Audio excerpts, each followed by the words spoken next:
Ito na nga pala yung update dito sa ipapamigay ko na Suzuki SkyDrive. Napinturahan ko na nga pala ibang metal parts na pwede pa ulit natin magamit.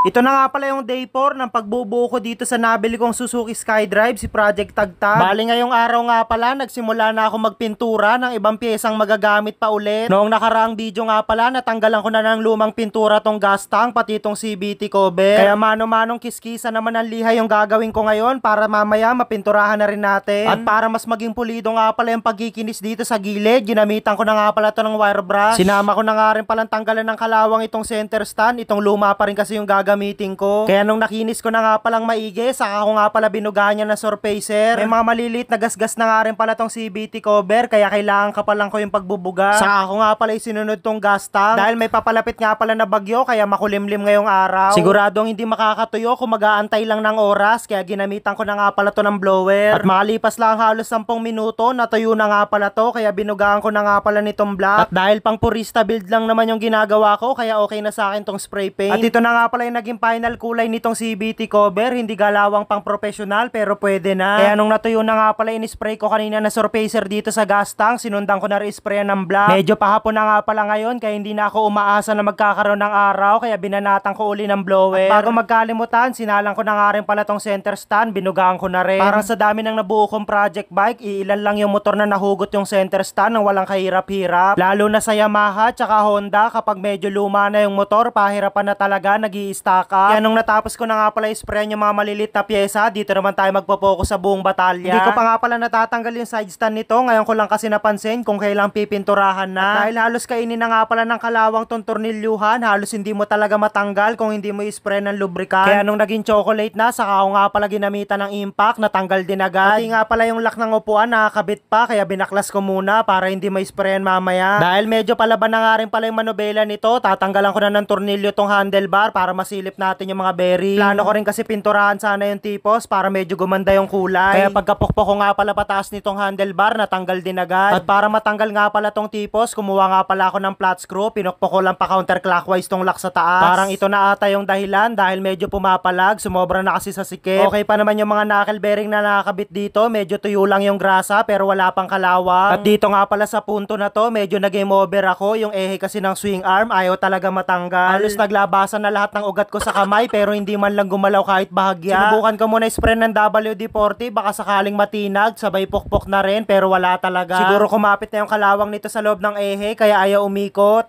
So yun, konting update lang muna tayo dito sa mga tinatanggal natin na parts nito ni Project Tagtag. Dito nga pala medyo na-game over ako dito sa ehe sa salpakan ng swing arm ito. Kasi kahit anong babad gawin natin, kahit anong gawin nating pitik dito sa impact, no choice talaga. Hindi man lang siya gumalaw. Pati dito sa kabila nilagyan na rin natin ng WD-40 kaya lang ayaw talaga. So no choice tayo dito, as is na lang natin to pipinturahan since okay naman to, medyo marumi lang, right? Kaya ang sunod ko nga palang ginawa, pinaliguan ko muna tong batalya, baka kulang lang sa ligo kaya ayaw matanggal yung ibang tornilyuhan. Bali sinabon ko nga muna pala maigi yan para siguradong kapitan ng strip sole kapag tatanggalin na natin yung pintura. Minsan kasi kapag may kahalong langis yung bakal, hindi basta tumatalab. Kaya nang nalinis ko na nga pala maigi, hinanda ko na tong strip sole, naglagay lang ako dito sa container. Tapos direkta ko nga lang palang pinapahid yan kung saan yung part na gusto kong tanggalan ng pintura. Kung hindi pa nare-repaint yung stock part, siguradong segundo lang makalipas kung saan mag-aalsahan yan. Ito na yung time para pasadahan na natin ng steel brush yan kung saan matatanggal yung lumang pintura. Dahil medyo hinapon na nga pala tayo, binugaan ko na rin to ng surfacer, mukhang hindi na tayo makakapagpatuyo. Medyo umaambo na rin kasi sa labas, mukhang paparating na rin yung bagyo. Kaya kinapalan ko na nga lang pala yung pag-i-spray nito, pati yung mga sulok-sulok, binugaan ko na rin maigi. At para sa susunod na video nga pala, maitayo na natin si Project Tagtag, nilinis ko na rin yung karburador nito. 3 buwan daw kasi to hindi nagamit dahil nasira electric starter kaya natamba. Akala ko may jellies ako na makikita dito sa ilalim pero wala. Kaya sunod ko nga palang tinanggal tong mga jettings, baka dito yung barado. Tama nga yung sabi sa hula, wala kasi ako matanaw sa dulo ng butas. Kaya ginamitan ko nga pala ng carb cleaner dahil mabisa talaga yan lalo sa mga ganito. May mga dumi kasi sa karburador na hindi kayang linisin ng gasolina lalo kapag matagal na tamba. Kaya nang nalinis ko na nga pala maigi tong buong karburador, binalik ko na rin yung takip tapos nila ko na yung 3 screw. Hinigpitan ko na nga rin pala yung maigi para siguradong walang tagas. At para medyo pumuti naman tong panglabas, ito naman yung nilinis ko. Marami pa tayong gagawin dito, kaya abangan nyo yung susunod na video natin bukas.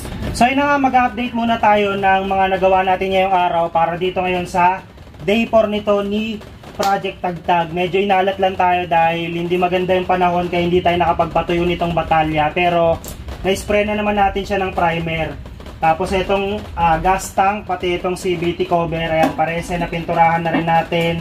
So yun nga, bago nga natin tapusin tong video na to, konting update lang para sa ibibigay natin na motor si Project Pangarap. Sa mga walang ipon dyan pero gusto nyo magkaroon ng sarili nyong pang service, sa mga nagtatanong kung paano kayo magkakaroon ng chance, napaka basic lang. I-download nyo lang yung game app na nandito sa comment section, right? So ito nga pala yung sinasabi ko sa inyo kanina na laro na dapat i-install nyo tapos i-download nyo at mag-register kayo para magkaroon kayo ng chance na mapili doon sa ibibigay natin na Honda Dream sa October 30. So ito nga, kapag na-install nyo na, punta lang kayo dito sa register kung bago lang kayo. Ayan. Lagay nyo lang yung mobile number nyo, tsaka yung password, tsaka OTP pag okay na, pag may account na kayo. Click mo lang tong confirm. So ito na yung pinaka homepage nitong Ace Game na makikita nyo kung naghahanap kayo ng paglilibangan tapos may pabarya-barya kayo. Ayan, pwede nyo tong gawing libangan. Meron silang Wild Ace, Money Gaming, Charge Buffalo, Boxing King, Mines. Pero ito yung madalas kong nilalaro dyan, itong Dragon vs Tiger. Mamaya ipapakita ko yun sa inyo. So sa mga magtatanong kung paano kayo maglalagay ng pondo rito, kung gusto nyo maglaro, i-click nyo lang tong wallet. Tapos pili lang kayo dito kung magkano yung gusto nyong ilagay dito sa game. Ayan, may mga option naman. Pwede 100, 200, 500, 1,000. Depende sa inyo yan. Ito yung madalas kong nilalaro. Dragon vs Tiger. I-click nyo lang yung quick start.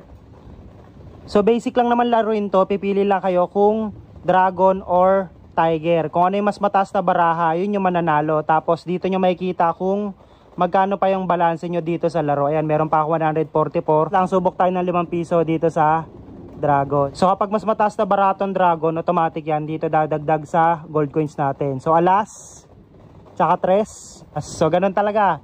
Laro kasi ito paswerte yan lang talaga. Talo tayo ng 5 piso. So kung ayaw nyo na maglaro, i-click nyo lang to. Yan, para makapag-out na kayo. Pero kung sakali naman na medyo buenas kayo kaysa sa akin, kung malaki na yung napanalo nyo dito sa laro, pwede nyo nang i-withdraw yan. I-click nyo lang tong withdraw. Ayan.